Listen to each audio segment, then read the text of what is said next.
Assalamualaikum warahmatullahi wabarakatuh. Bertemu kembali dengan Bu Lia pada pelajaran pendidikan agama Islam dan budi pekerti. Selamat pagi anak-anak. Bagaimana kabar kalian hari ini? Semoga Allah Subhanahu wa Ta'ala selalu memberikan kesehatan kepada kita semuanya. Sebelum belajar, marilah kita berdoa terlebih dahulu. Bismillahirrahmanirrahim.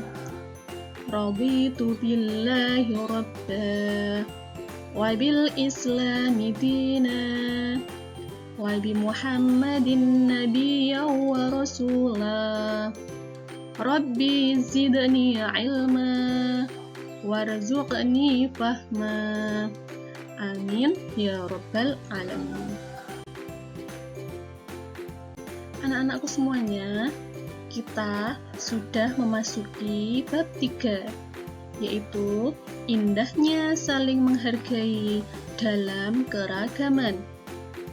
Materi pokoknya yaitu keragaman sebagai sunnatullah. Indonesia merupakan negara dengan tingkat keragaman suku, budaya, ras, dan golongan yang tinggi. Keragaman tersebut merupakan salah satu takdir Allah Subhanahu wa Ta'ala. Tidak ada seorang pun yang dapat menolak takdir tersebut. Sebagai seorang Muslim yang beriman, kita wajib menerima keragaman tersebut dengan rasa syukur dan ikhlas dalam menerima ketentuan Allah Subhanahu wa Ta'ala. Sebab mengeluh kepada apa yang telah ditakdirkan Allah Subhanahu wa Ta'ala adalah bentuk kekufuran akan nikmat Allah. Anak-anak tentu pernah melihat orang-orang dari berbagai bangsa atau suku di dunia. Entah itu melihatnya di televisi, media sosial, atau melihat bertatap muka secara langsung. Perbedaan di antara mereka tampak jelas dan nyata. Misalnya, postur tubuh, bahasa, karakter, dan agamanya. Nah, anak-anakku semuanya, ada beberapa bangsa yang hidup di negeri Indonesia. Contohnya, ada orang Cina, ada orang Thailand, ada orang Jepang, dan ada orang Arab. Itu tadi beberapa bangsa yang hidup di negeri Indonesia. Entah itu hidupnya menetap ataupun tinggalnya hanya sementara saja. Di Indonesia banyak sekali suku. Aneka ragam suku di Indonesia memiliki ciri khas yang unik. Nah, yang pertama yaitu baju adat. Ada baju adat dari suku Jawa, ada baju adat dari suku Dayak, dan ada baju adat dari suku Minang. Itu merupakan contoh baju adat yang ada di Indonesia. Selanjutnya yaitu dari segi bahasa. Bahasa Persatuan Negara Indonesia adalah bahasa Indonesia. Namun, di Indonesia terdiri dari berbagai macam suku. Nah, bahasa yang digunakan juga bermacam-macam, sesuai dengan daerah atau sukunya masing-masing. Nah, ketika menyebutkan kata saya di daerah Jogja, itu menyebutnya dengan kata kawula.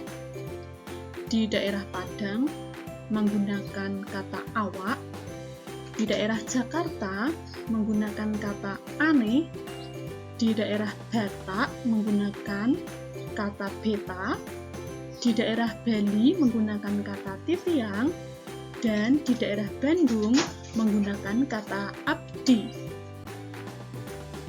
selanjutnya yaitu keanekaragaman dari segi agama. Di Indonesia banyak sekali agama. Ada 6 agama yang dianut oleh bangsa Indonesia, yaitu ada Kristen, tempat ibadahnya di gereja, ada Islam, tempat ibadahnya di masjid, ada Konghucu, tempat ibadahnya di kelenteng, ada Katolik, tempat ibadahnya di gereja, ada Hindu, tempat ibadahnya di pura, dan ada agama Buddha, tempat ibadahnya di vihara. Nah, tujuan Allah Subhanahu wa Ta'ala menciptakan manusia berbangsa-bangsa dan bersuku-suku adalah agar manusia itu saling mengenal dan memahami satu sama lain. Keragaman merupakan ujian bagi manusia. Apakah mereka akan menjadi makhluk yang mulia atau malah menjadi makhluk yang hina? Nah, anak-anakku semuanya, keragaman itu tidak boleh dijadikan sebagai alat untuk memecah belah, seperti membenci, merendahkan, mengolok-olok, menghina, dan lain sebagainya yang membuat satu sama lain saling bermusuhan.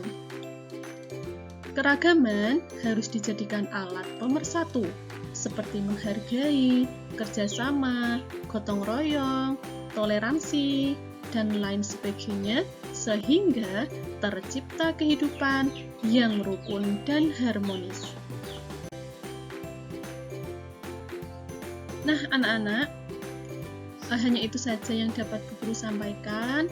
Semoga keragaman yang ada ini dapat menjadikan kita sebagai makhluk yang mulia di hadapan Allah Subhanahu wa Ta'ala dan di hadapan manusia lainnya. Terima kasih. Wassalamualaikum warahmatullahi wabarakatuh.